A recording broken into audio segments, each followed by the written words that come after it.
তুলবেন, কিভাবে বিজয় উৎসব চলবে?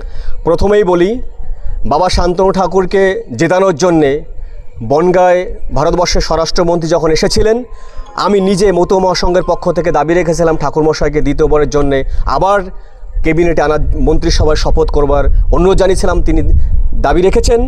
আমরা সারা ভারতবর্ষের মতুয়াদের পক্ষ থেকে ভারত সরকার, প্রধানমন্ত্রী, স্বরাষ্ট্রমন্ত্রীকে অসংখ্য ধন্যবাদ। এবং ভারতবর্ষের 6 কোটি মতুয়ার কাণ্ডারি বাবা শান্তনু ঠাকুর দ্বিতীয়বারের জন্য মন্ত্রী হয়েছে। আগামীকাল ভারতবর্ষে যত হরি মন্দির রয়েছে, ভারতবর্ষে সমস্ত হরি মন্দিরে স্পেশালি বাবা হরিচাঁদ ঠাকুরের কাছে স্পেশালি পুজো হবে এবং সারা ভারতবর্ষের মতুয়ারা আগামীকাল আমরা বিজয় উল্লাসে মেতে উঠব। ভারতবর্ষের হিমালয় থেকে কন্যাকুমারিকা পর্যন্ত মতুয়ার লাল নিশান বাবা শান্তনু ঠাকুরের নেতৃত্বে এগিয়ে চলছে, এগিয়েও চলবে। এবং অল ইন্ডিয়া মতুয়া মহাসংঘের পক্ষ থেকে আমরা যে আওয়াজ উঠিয়েছি, বাবা শান্তনু ঠাকুরের নেতৃত্বে মতুয়াদের বিজয় রথ চলছে, চলবে। আমি অনিমেষ বালা, অল ইন্ডিয়া মতুয়া মহাসংঘের সাংগঠনিক সম্পাদক। হরিবল।